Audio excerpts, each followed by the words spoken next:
Hello everyone, I am back with another lesson and today's lesson is future perfect continuous tense। ये tense तो बहुत ज्यादा इस्तेमाल नहीं होता है पर इसका कॉन्सेप्ट क्लियर करना बहुत जरूरी है। मैं आपको अगेन बता रहा हूँ कि ये फ्यूचर परफेक्ट कंटिन्यूअस टेंस बहुत कम इस्तेमाल होता है पर इस्तेमाल होता है, लेकिन इसकी जानकारी होना हमें बहुत ही जरूरी है। ठीक है, तो हम चलते हैं फ्यूचर कंटिन्यूअस टेंस की तरफ। इसकी पहचान होती है वाक्य के अंत में रहा होगा, रही होगी, रहे होंगे आदि समय के साथ, यानी इसमें समय भी होगा। ये थोड़ा ट्रिकी है पर बहुत ज्यादा ट्रिकी नहीं है। इसका पहले फॉर्मेशन समझते हैं। पहले सब्जेक्ट होगा, फिर will have been plus verb की फोर्थ फॉर्म प्लस सिंस या फॉर प्लस टाइमिंग होगी। ठीक है, पहले हम इसको समझते हैं कि बोलते कैसे हैं। मान लीजिए आप दिल्ली में रह रहे हैं और यानी कि दिसंबर तक रहते हुए आपका कितना 5 साल हो जाएंगे। यानी दिसंबर तक रहते हुए अगर आपके 5 साल हो जाएंगे तो आप इस स्थिति में कह सकते हैं कि मेरे रहते यानी आपके रहते हुए दिल्ली में रहते हुए दिसंबर तक 5 साल हो जाएंगे, यानी दिसंबर तक आप दिल्ली में 5 साल से रह रहे होंगे। या फिर दूसरा एग्जांपल लेते हैं, उसके क्रिकेट खेलते हुए जनवरी तक 6 महीने हो जाएंगे।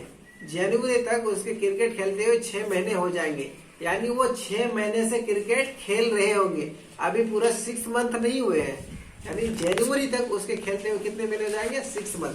तो इस तरह के सिचुएशंस को हम ऐसे फ्यूचर परफेक्ट कंटिन्यूअस टेंस में बनाएंगे। हम ऐसा नहीं, हमेशा ये नहीं बोलते हैं कि वो 5 साल से काम कर रहा होगा। फ्यूचर में इस तरह की ज्यादा बातें नहीं करते हैं, बट जो भी इस्तेमाल करना है हम ऐसे इस्तेमाल करते हैं कि मेरे जनवरी तक यहाँ रहते हुए 1 साल हो जाएंगे, यानी 1 साल तक रह रहे होंगे। मेरा पढ़ाते हुए 5 साल हो जाएंगे। इस तरह के सिचुएशन को हम फ्यूचर परफेक्ट कंटिन्यूअस टेंस में ही बनाएंगे।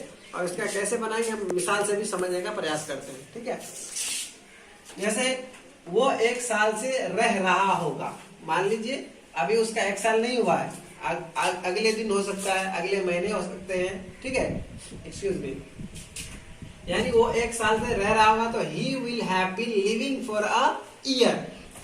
अमन के क्रिकेट खेलते हुए मार्च तक 1 साल हो जाएगा, यानी अमन ने जो क्रिकेट खेलना शुरू किया था यानी मार्च तक कितना साल हो जाएगा 1 साल हो जाएगा, यानी 1 साल तक वो खेल रहा होगा। Aman will have been playing cricket for a year till March. That's it. यानी Aman will have been playing cricket for a year till March. Okay. उसके दिल्ली में काम करते हुए 2022 तक पूरे 5 साल हो जाएंगे। मान लीजिए कोई दोस्त है आपका, उसका यानी वो दिल्ली जब से आया है और 2022 तक उसके टोटल कितने साल हो जाएंगे 5 साल हो जाएंगे, यानी वो 5 साल तक रह रहे होंगे। कब तक 2022 के एंड तक, आखिर तक। तो इसका फॉर्मेशन ये बनेगा कैसे, he will have been working in Delhi. उसके दिल्ली में काम करते हुए 2022 तक पूरे 5 साल हो जाएंगे, यानी he will have been working in Delhi for complete 5 years, पूरे 5 वर्ष, टिल 2022।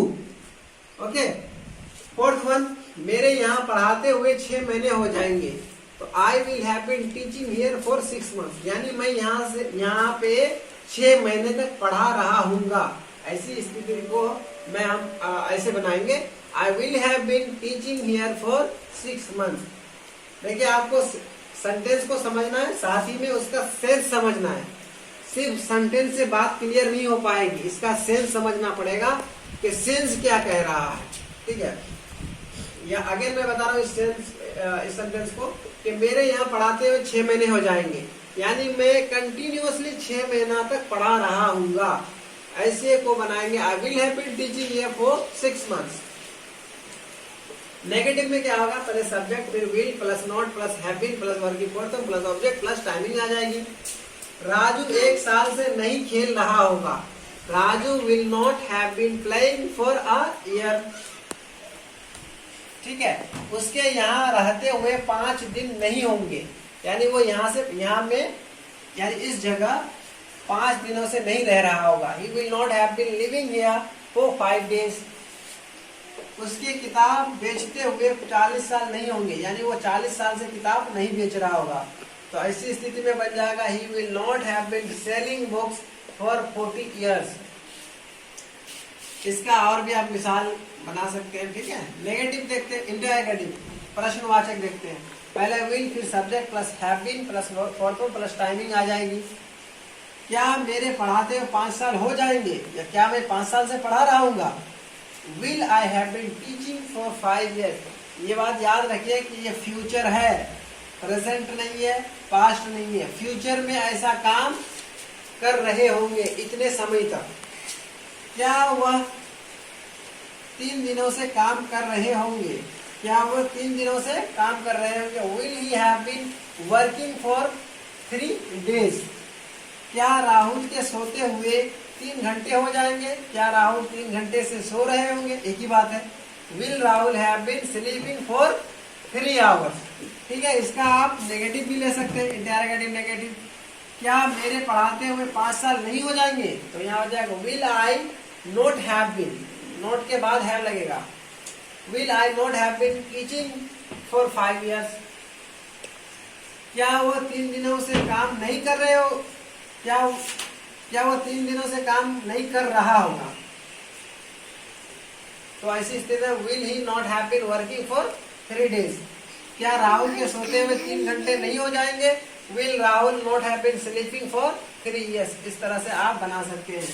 और इसका WH भी बना सकते हैं। वैसे इसका इस्तेमाल WH में बहुत कम होता है। WH का मतलब कि जैसे बोलते हैं उसके क्या करते हुए 5 साल हो जाएंगे, जनवरी तक क्या काम करते हुए 5 साल हो जाएंगे। इस स्थिति में हम बनाएंगे what will he have been doing for 5 years या फॉर 5 months टिल जनवरी, यानी 5 महीने तक क्या कर रहा होगा।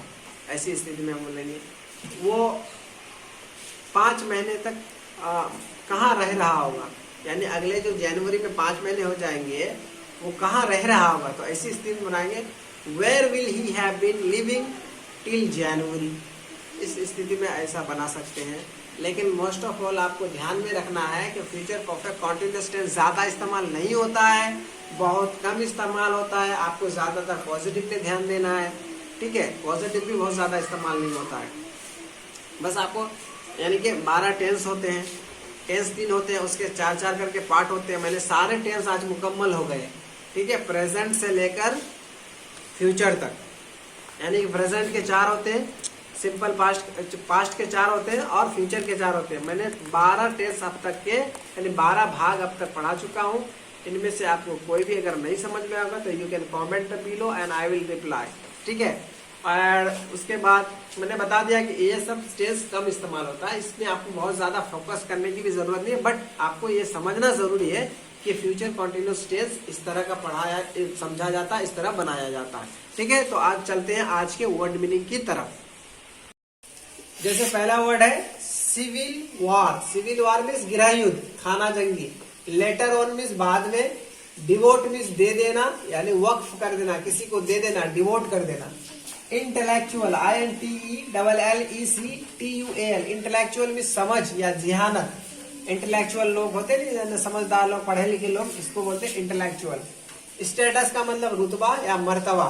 वर्कआउट का मतलब बनाना। ओरेटर मीन्स भाषण देने वाला, मुकर्रिर। ऑटोबायोग्राफी, ऑटोबायोग्राफी मीन्स आप बीती। प्रोड्यूस मीन्स पैदा करना या पेश करना। इंप्रेशन का मतलब होता है असर, ठीक है। That's it for today.